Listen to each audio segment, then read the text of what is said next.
और इस किताब को गौर से देखिएगा। इसका कवर पेज पीले और हरे रंगों के मेल से बना है।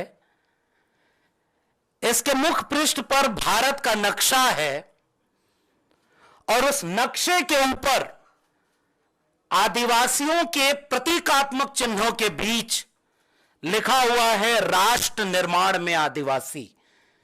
यानी ये कवर पेज ही दावा करता है कि ये मुल्क हमारा है, लेकिन जो इस देश, इस दुनिया के सबसे पहले मूल निवासी थे, उनके साथ सबसे बड़ा धोखा या साजिश किसी तलवार, बंदूक या तोप ने नहीं की, उसके साथ सबसे बड़ी साजिश कलम ने की, जिनके ऊपर यह हक था कि वो इतिहास में दर्ज करेंगे उन आदिवासियों के इतिहास को भी। उन्होंने धोखा किया, तो जो कलम ने धोखा किया, उस धोखे का हिसाब करने के लिए आदिवासियों ने खुद अपने हाथ में कलम उठाई है। और जितेंद्र मीणा को मैं बहुत बधाई देता हूं कि उन्होंने इस तरह के शानदार कोशिश यहां पर की है। और इसमें जो आदिवासी लिखा हुआ है वो नीले रंग से लिखा हुआ है। और यहां संपादक आशीष जी हैं और प्रकाशक है। मैं आप सबका ध्यान इधर आकृष्ट कराना चाहता हूं, और इसलिए आकृष्ट करना चाहता हूं कि कुछ चीजें होती हैं। जैसे मैं बचपन में जब गाड़ी चलाना सीखा तो मैं ये नहीं बोलने वाला था कि मैं भी बचपन में आदिवासियों के बीच रहा करता था।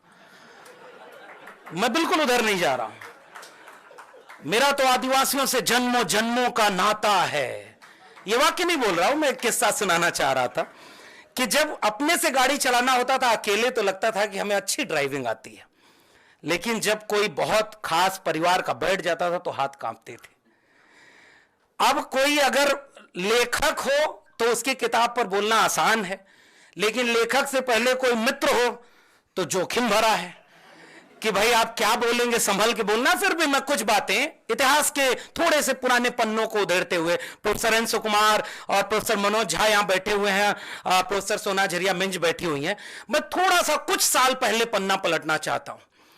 शायद दिसंबर या जनवरी का महीना था, साल 2018-19, और इस देश में 13 पॉइंट रोस्टर आया था। और इसलिए मैं कह रहा हूं इस मंच पर यह बात बोलनी चाहिए, क्योंकि ये सारे लोग जो मंच पर हैं वो सारे उस आंदोलन से जुड़े हुए हैं। और उस समय पूरे देश में रोस्टर आंदोलन के खिलाफ जो अगुवाई थी वो दिल्ली विश्वविद्यालय ने की थी, उनमें हम लोग शुमार थे। लेकिन उसी बीच में जितेंद्र मीणा एक बार एक नया मुद्दा एक बैठक में ले आते हैं कि आदिवासियों के वन अधिकार अधिनियम से छेड़खानी हो रही है, और उन्हें कागज दिखाने के लिए कहा जा रहा है कि अगर आपको यह साबित करना है कि वो जमीन जिस पर आप नहीं आपके पुरखे रहते आए हैं वो जमीन आपकी है, इसके लिए आपको कागज दिखाना पड़ेगा। हम लोग भी समझे कि ये कौन सा मुद्दा है, इस पर हम लोग क्या करेंगे क्या नहीं करेंगे। लेकिन जितेंद्र मीणा ने उसका पूरा शोध किया हुआ था, और उसके बाद धीरे धीरे वो मुद्दा बना। और मुझे याद है जंतर मंतर पर एक बड़ा आंदोलन हुआ, और उस समय देश में यह नारा लगा था कि भले जेल में जाएंगे हम कागज नहीं दिखाएंगे। लेकिन शाहीन बाग की वो दादियों ने जो नारा लगाया कि उस समय सीएनआरसी के नाम पर संविधान से जो छेड़खानी हो रही थी, तब लोगों को लगा कि ये सारा झगड़ा तो केवल मुसलमानों के खिलाफ है, हमारा नंबर तो आएगा नहीं। लेकिन जब आदिवासी समाज का पूरे देश में आंदोलन खड़ा हुआ कि आप जो कागज मांग रहे हो, असल में आपका निशाना हमारी जमीन है, और उस जमीन के नीचे जो खनिज संसाधन है जो हमारे हैं उसे आप छीनना चाहते हो। और उस समय मैं लेखक के बारे में बस थोड़ा सा परिचय देना चाह रहा हूं कि यह किताब भले बाद में आई, लेकिन लेखक ने आदिवासी मुद्दों पर बोलना, लिखना और लड़ना कई वर्ष पहले से शुरू कर दिया था। और कई ऐसे किस्से वो आते रहे जिसे हम लोग भी नहीं जानते थे। बाद के दिनों में तमाम लोग प्रोफेसर हैं। अब जैसे प्रोफेसर मनोज झा जी बैठे हुए हैं, संसद में मैंने एक वीडियो देखी कि ये दो लोग उधर से जा रहे हैं, सामने से कोई विपक्ष का सांसद आ रहा है तो अभिवादन की शैली में कर रहा है, गली गली में शोर है। अब आगे वाला नहीं बोलता हूं क्योंकि संसद के परिसर वाली बात है। तो ये माहौल है। कल को कोई आपका आरक्षण चुरा रहा था, आज कोई वोट चुरा रहा है, कल आपका जल, जंगल, जमीन, शिक्षा, अधिकार, हक सब कुछ चुरा लेगा अगर इस तरह की किताबें नहीं आएंगी तो, जो बताएंगी कि आपको किस चोरी से बचना है। और इसलिए इस किताब में जो भूमिका है, उस भूमिका से अपनी बात प्रोफेसर एन सुकुमार ने एक इशारा कर दिया है, जिसकी तरफ लेखक और प्रकाशक दोनों को ध्यान में रखना होगा कि अगर यह किताब हिंदी की बजाय अंग्रेजी में होती तो और जल्दी वो इस पूरी किताब को पढ़ लेते। और मैं उम्मीद करता हूं कि अगला कार्यक्रम अंग्रेजी संस्करण के साथ हो, ताकि अंग्रेजी दान लोग भी आदिवासियों के इतिहास को पढ़ें और जानें। तो अब बहुत सारे प्रोफेसर लोग हैं, एक निकाला हुआ प्रोफेसर उनके बीच में बोल रहा है। निकालने के बाद अच्छा यह हुआ कि मौका मिला अपने देश, अपने संस्कृति, समाज के बीच जाने का। और मैं एक अपने ही वाकये से शुरू करता हूं, हालांकि अगले 10 मिनट में अपनी बात खत्म करूंगा। ओबीसी समाज का, पूर्वांचल का एक व्यक्ति, जिसे बचपन के, जिसके चारों तरफ का माहौल क्या था, वो हमारी तरफ नारे लगाते थे, तब शाखाएं कम लगती थी लेकिन नारे तब भी लगा करते थे। और वो नारे लगा करते थे कि जपो निरंतर एक जबान, हिंदी, हिंदू, हिंदुस्तान, तबही सुधरे जन्म निदान, तबही भला करें भगवान। बचपन से सुनते थे हिंदी, हिंदू, हिंदुस्तान। यह अलग बात है कि एक देश के ऊपर एक भाषा थोपने वाले क्यों ये भूल जाते हैं कि इस देश में कदम कदम पर बदले पानी, चार कोस पर बानी। आदिवासी जिंदा कहां रहा? वो अपनी संस्कृति में जिंदा रहा, अपनी भाषा में, अपनी तहजीब में, अपनी परंपरा में जिंदा रहा।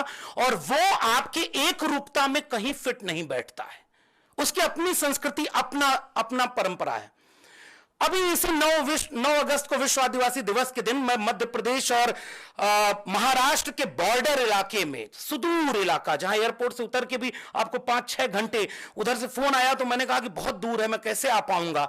उन्होंने कहा सर, राजमार्गों और हवाई अड्डों के इतने करीब अगर आदिवासी रहते तो आज हाशिए पर नहीं रहा करते। उन तक पहुंचने के लिए आपको कई किलोमीटर ऐसी जगह जाना होगा जहां सड़कें अच्छी नहीं होंगी, जहां रास्ते अच्छे नहीं होंगे।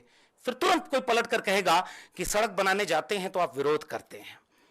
लेकिन सवाल यह पूछा जाएगा कि आप विकास का चेहरा दिखाकर विनाश उन पर थोपते हैं।